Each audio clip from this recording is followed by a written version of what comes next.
Hello guys, as some of you may already know, I have two painting heroes. One is Darren Worth of Darren the base, the glaze, the edge, amen. And the second one is the one I'm going to pay homage in this video, Mike McPay. So let's go back to the 90s and celebrate heavy metal style.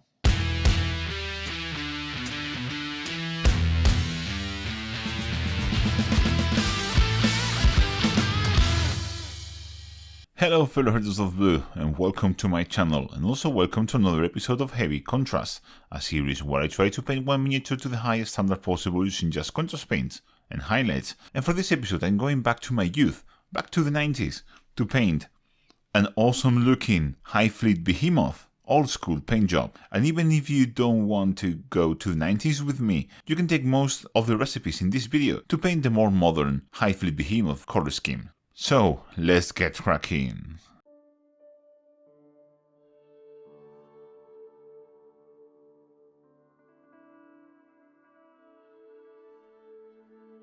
As you can see, we're starting from a base coat of red bone spray, and I'm going to paint the main areas of red flesh first, and for this I'm going to use a 1-to-1 mix of Flesh Red and Blood Angels Red. I find this is the perfect red mix out of contrast paints, because I find Blood Angels to be too light and Flesh Tears alone to be too dark. So this provides a really intense and beautiful red. And once I'm done with a section, I will go with my brush and clean up any excess that is depositing where I don't want it to be. Don't let it pull too much, or it will go very dark. Our layer of Blood Angels Red and Flesh Tears Red is now completely dry, and I'm going to start highlighting all the red details, and for this I'm going to start with Avison Scarlet. Avison Scarlet is a color that you won't almost be able to see over the highlight areas. As you can see there, it's almost not registering, but what I want to do is smooth out any pulling that I don't like. For example, here I feel like that is too much, so a simple layer with the Avison Scarlet thin like this will be enough to get rid of any unpleasant pulling and give a better result. If you did a good enough job with the first step, you can almost skip this, but this will be very useful here on his tail. As you can see, we have some very ugly pulling here, but I didn't really care about the tail because I was going to layer over it anyways. Our highlight with Avison Scarlet is now done, and I'm going to take Wild Rider Red for the next highlight. And what I will do is basically the same highlight I did, only taking less space. I am also going to edge highlight everything very thoroughly.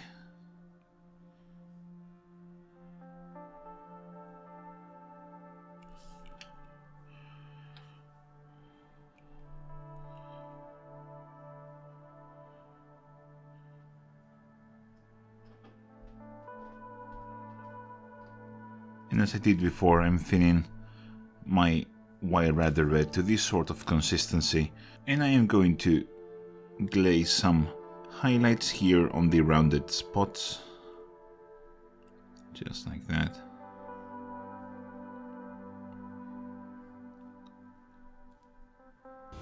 My highlight with Wild Rider Red is now done, and I'm going to move into Fire Dragon Bright. And with Fire Dragon Bright, what I will do is just the same highlight I did with Wild Rider Red, only smaller. What I mean by small is just concentrating this into the sharper bits, corners, most prominent details.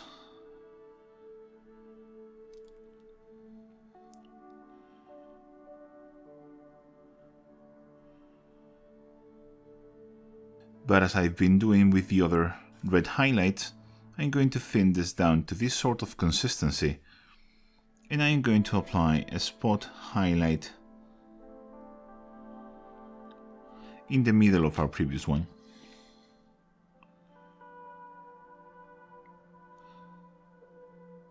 Sometimes you have to feather out the highlight so it doesn't stand out too much.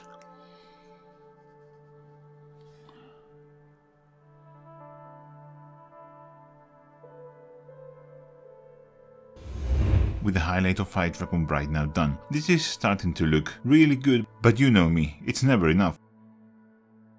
So I'm going to do Lugganath Orange. And I'm going to continue with the trend of highlighting, taking less and less space.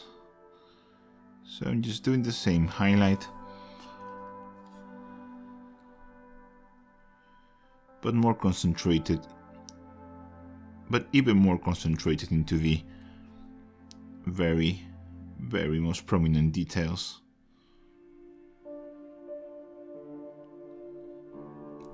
And again, I'm thinning this to this sort of consistency, and I'm going to keep on applying these spot highlights here.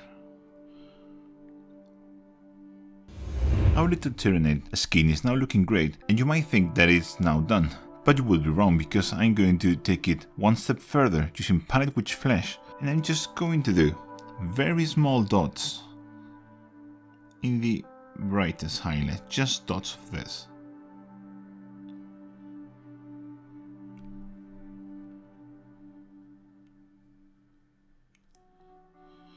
So I'm basically doing small dots of this inside our highlight, or inside the Lugganath Orange highlight.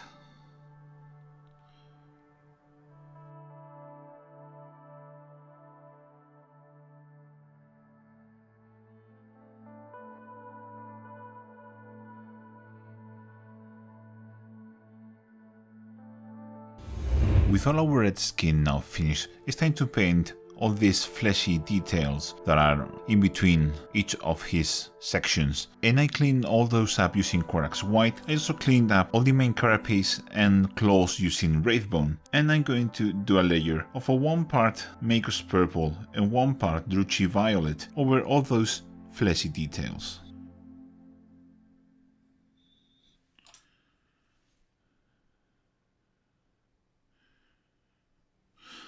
I'm also going to paint with this his tongue.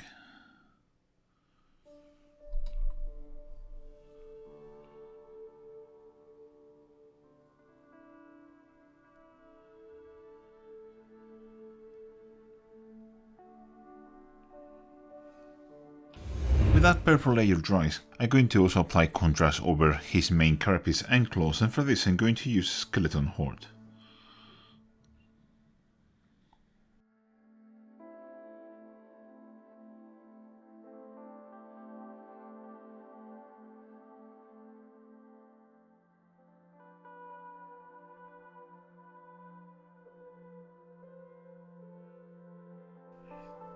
I'm trying to get more Skeleton Horde on the lines where 2 panels meet.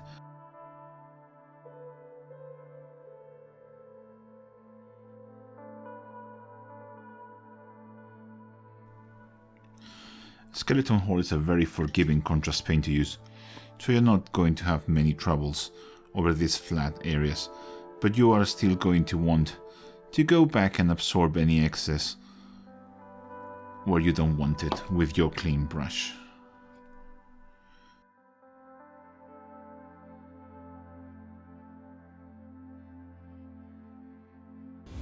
So as you can see, there has been quite a lot of changes here from our last step, and the thing is, after I applied the Skeleton Horde, I really wasn't happy with the overall look. I thought it looked really dull, and I think my main issue was that I was trying to half-ass an all-hammer color scheme, and you really cannot go half-ass on that. If you're going to do an all-hammer color scheme, you really have to commit to the bonkersness of it. So what I did is base coat all the hoofs and all the claws and the scales on his head with Zotek green. And for my next step, what I will do is apply a layer of Achillean green over all those layers. I want this to be really dark.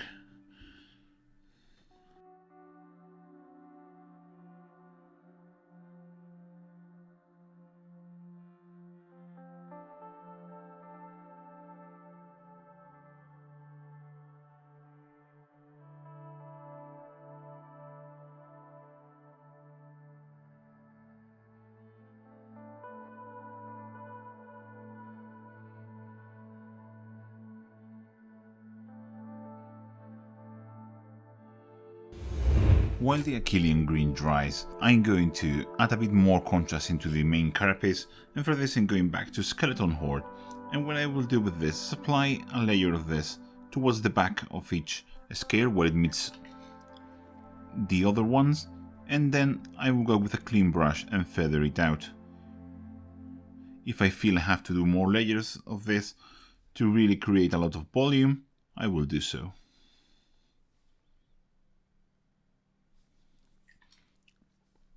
I go in, I clean my brush, and then I feather it out to have a perfectly smooth transition. I will do that in all the panels that has Skeleton Horde applied. And again, I might do this a couple of times. So I ended up applying another coat of the Skeleton Horde over all the carapace, and I'm really happy with the level of contrast that we achieved. And while that dries thoroughly, I'm going to highlight all the fleshy purple bits, and for this I'm going to use a 1-to-1 mix of Cacophony Purple and Wraithbone. And what I'm going to do is basically just pick up this ridges with the tip of my brush.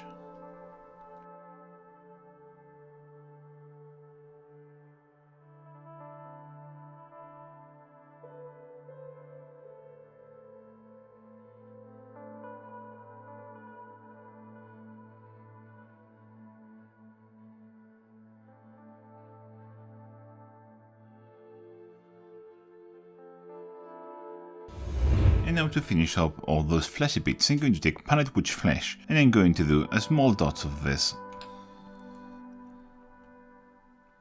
Just there. Very small dots.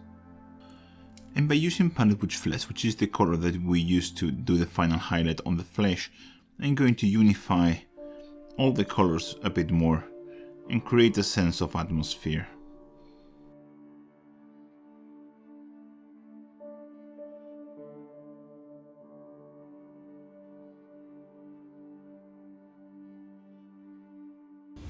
With all the purple fleshy bits now done, it's time to tackle his main carapace, and for this I'm going to start with Ushabti Bone, and I'm filling my Ushabti Bone to this sort of consistency. You can see it flows really nicely, and what I will do is do striations starting from about there until the Ushabti Bone more or less disappears into the highlight area.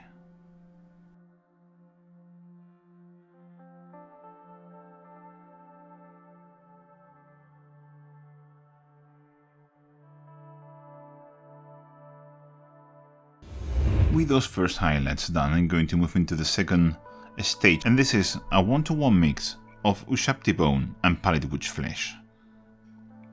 And I will do the same striations, but this time starting a bit further back.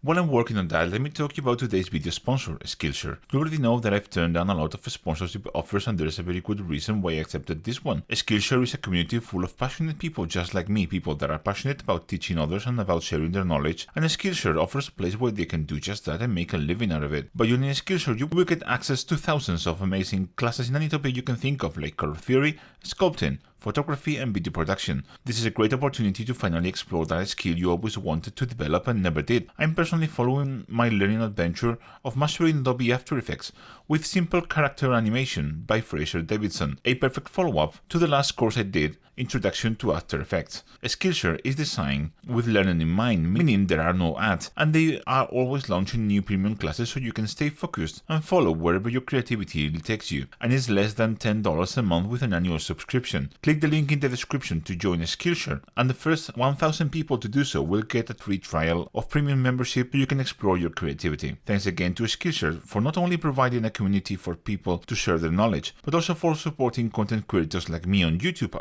so we can keep making the videos you like to watch. Back to the video.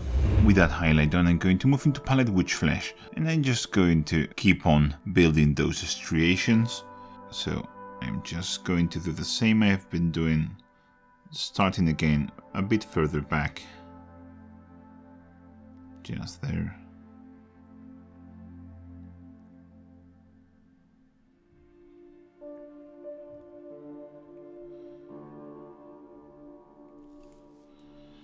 And here on the edge highlight, I'm just going to start leaving a bit of a gap when the edge highlight is not in the most prominent parts. Also with palette wood flesh, I'm going to pick his teeth. Just the tips.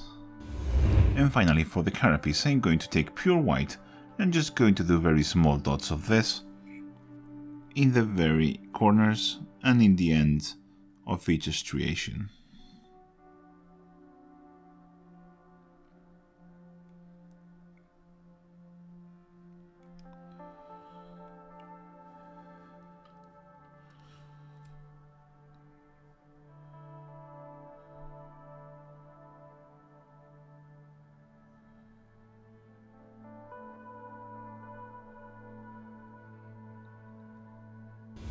With the main carapace now done, I'm going to take care of all the dark blue parts, and for this I'm going to start with Zotic green, and I will do exactly the same as I did in the main carapace, and just take in the Zotic green and just going to do very thin lines on the hoofs and on the head carapace.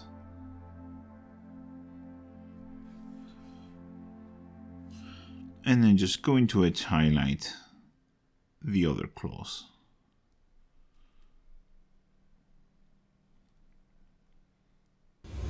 With that highlight done, I'm going to move into a mix of 2 parts Fenrisian grey and 1 part Zotic green, and I am going to keep on building this. So as we did in the main carapace, I'm just going to start picking up the striations closer to the edges. Also in this claws here, I'm also going to take the edge highlight closer to the end, to the sharp end of the claw, just like that, and just keep doing this with basically everything. With that highlight done, I'm going to move into Fenrisian grey for the next step, and I'm just going to keep on building these striation highlights. And again, on the large claws, I'm just going to keep on building that edge highlight into the sharper bit, just like that. And if you're wondering why I'm choosing Fenrisian grey for my highlights, it's because, well, we have a very saturated color, which is the red, and the blue, if we saturate it a lot, it will clash and look horrible. But if we use a desaturated highlight like Fenrisian grey, it will tone it down and it will blend much better with the rest of the model, instead of standing out like a sore thumb. And now for a final highlight on the blue carapace, I'm going to take palette wood flesh. Remember what we were talking about, unifying highlights? Well, this is a very good example. I'm going to take palette wood flesh and I'm just going to do very small dots of this.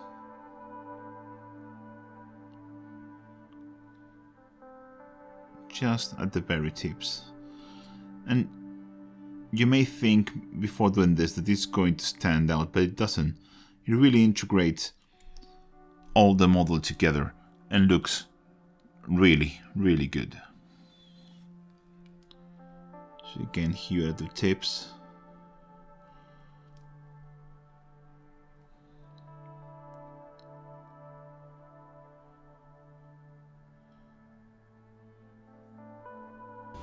With the blue carapace done, it's now time to paint the last area, and that is his weapon and his eyes. And again, I'm just going to jump into the 90s madness, because I'm going to paint his gun bright lime green. These armor pieces here will be painted the same as the main carapace, but the body of the weapon will be bright green. And for that I'm going to start using Iyanden yellow, and I'm going to do a quick layer over all of this.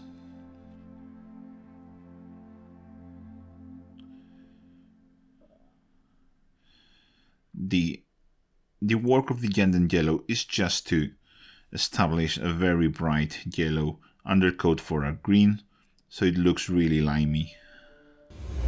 With the Iyanden yellow now completely dry, I'm going to take Warp Lightning And I'm going to apply a layer over all the parts that we painted yellow. And as you can see, the yellow is showing through the green, providing it with a very intense green look. With the layer of warp lighting now dry enough, I'm going to take mood green and I'm going to do my first highlight. I'm just basically going to pick all the edges.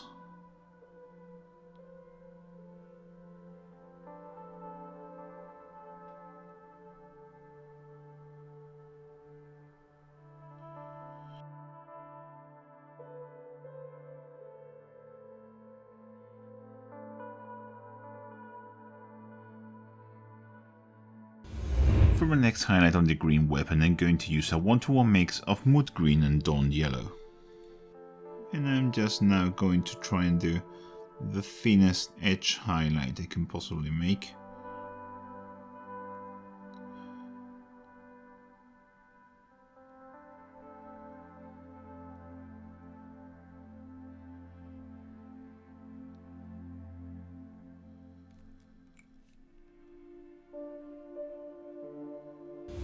That highlight of mood green and dawn yellow is now finished. I'm going to take pure dawn yellow.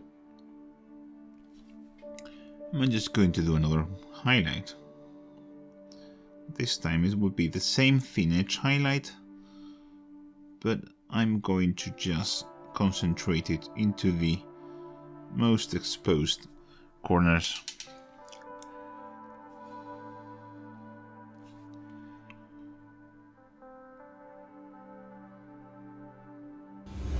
Our model is almost done, and the only thing left to paint are his eyes, both on the model and on the weapon. And for the larger one, I'm going to take again Yanden yellow, and I'm just going to place a bit of Yanden yellow at the back, like that. And now to finish off his eyes, I'm going to take Palette Push Flesh, and I'm going to do a very small highlight down here.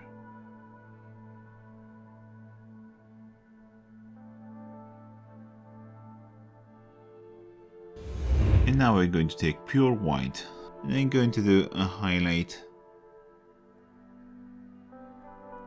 there on each of the Termagant eyes, just like that. And here I'm going to highlight this end and do a dot on that end. And with that last step done and the base suitably painted, our model is finished.